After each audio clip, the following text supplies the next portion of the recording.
Assalamu alaikum wa rahmatullahi wa barakatuhu. Every morning you have two choices: continue to sleep with your dream or wake up and chase them.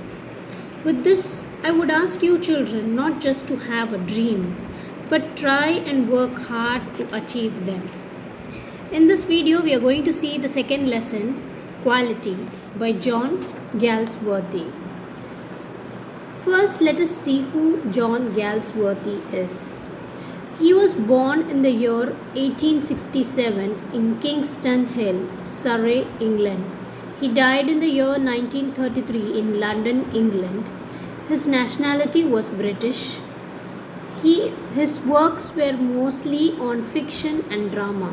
His major works were The Country House, Striff, The Dark Flower, The Skin Game, The Fawsty Saga.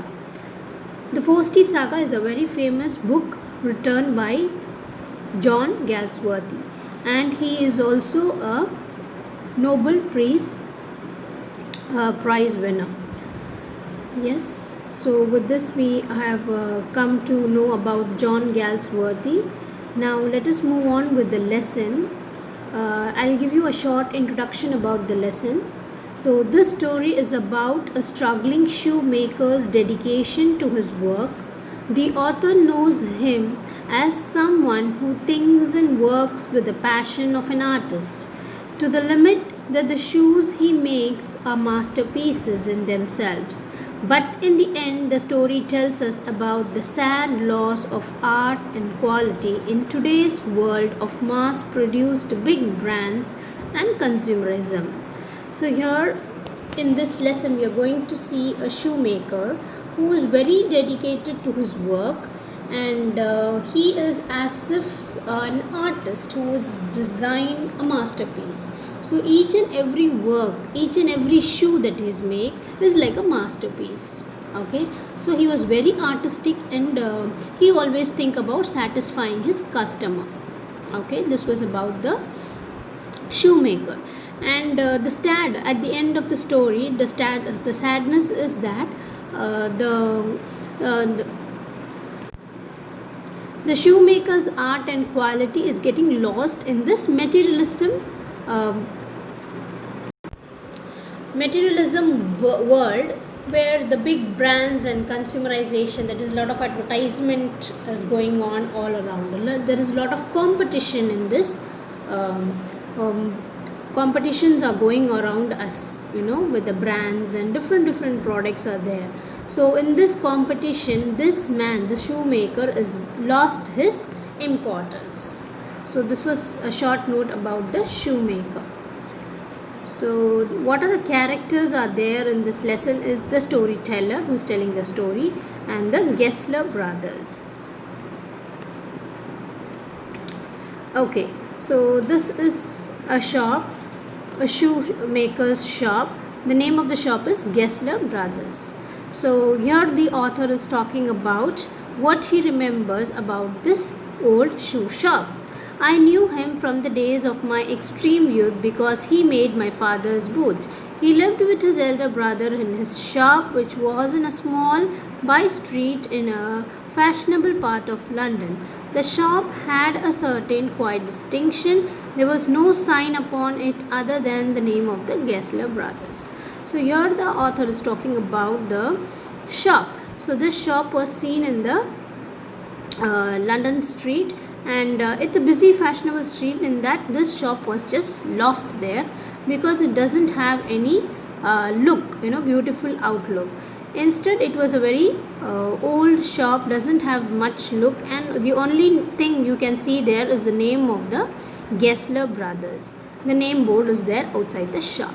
So this is the only thing which has been there. So, and in the window a few pairs of boots, he made only what was ordered. So in the window you can see the boots which are being ordered. So few boots were there, kept there in display. And what he made never failed to fit. I remember well my shy remarks one day while stretching out to him my youthful foot. So here what happens, whatever boots the made by the Gessler brothers were just perfectly fitting the people who are buying it. And one day this author remarked to the Gessler brother, "Isn't it awfully hard to do, Mr. Gessler, to make shoes so good?" So the author is asking, is it very difficult to make shoes like this which are so perfectly fitting us?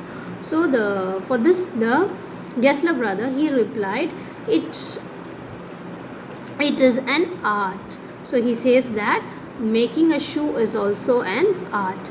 To make boots, such boots as he made, seemed to me then and still seems to me mysterious and wonderful. So the author says that making a wonderful pair of shoes like the ones they made by these Gessler brothers was just mysterious. Mysterious means something unknown, okay? It is how they have made, just not known to anybody. It's a mystery.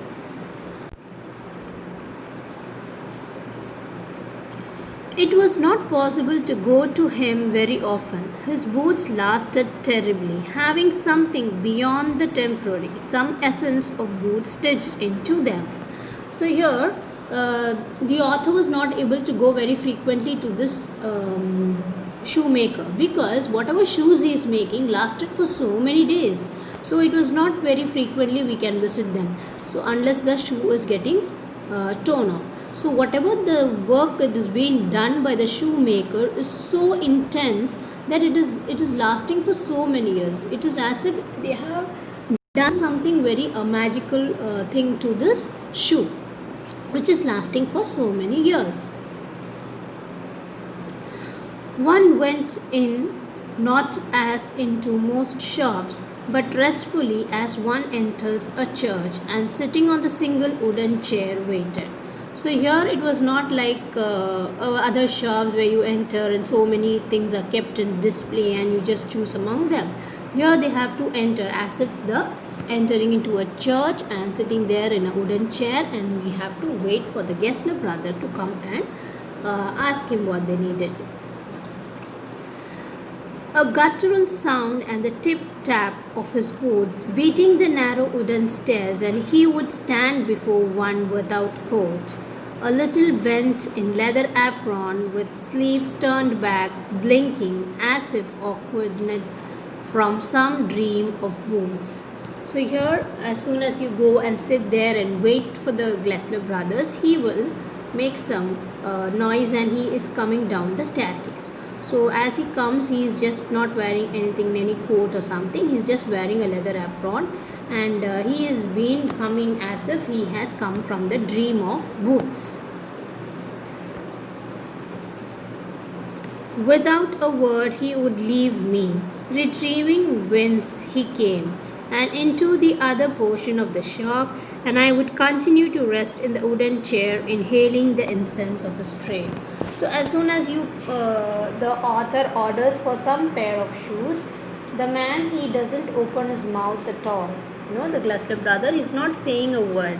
Instead, he is just walking away from that place to the other part of the shop. And this author was waiting there in the wooden chair for some time. After some time, he comes back with a piece of leather. Some he would come back holding in his hand a piece of gold brown leather with eyes fixed on it. He would remark, "What a beautiful piece! When do you want them?" "Oh, as soon as you conveniently can.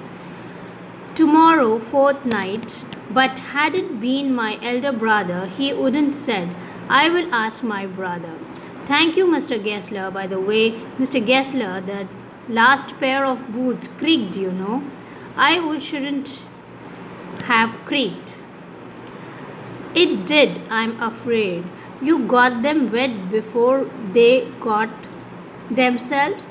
"I don't think so." "Then get them back. I will look at them. Some boots are bad from birth.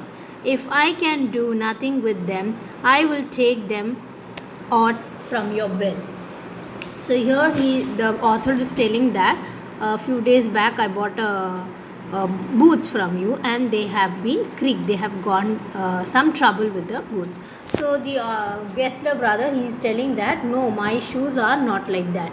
If something is wrong with the shoes, then I will give back the money for what you have paid for that boots.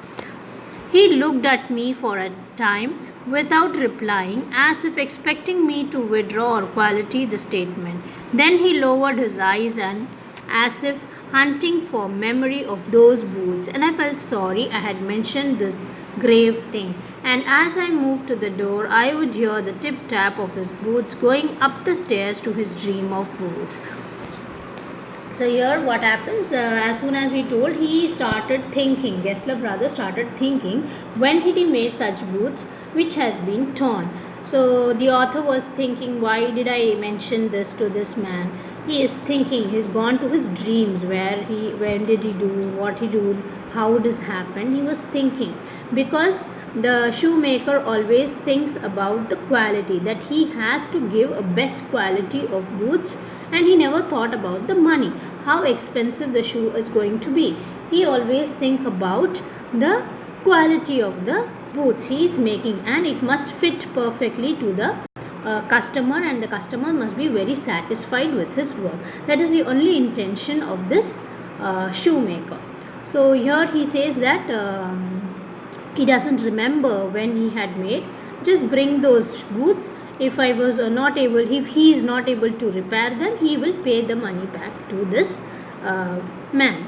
So here, after saying this, he again goes back to his dream of boots on the top, and this author also leaves the place. With this, we have come to the end of this video. The rest of the lesson I will continue in the next video. Okay children, thank you, have a nice day.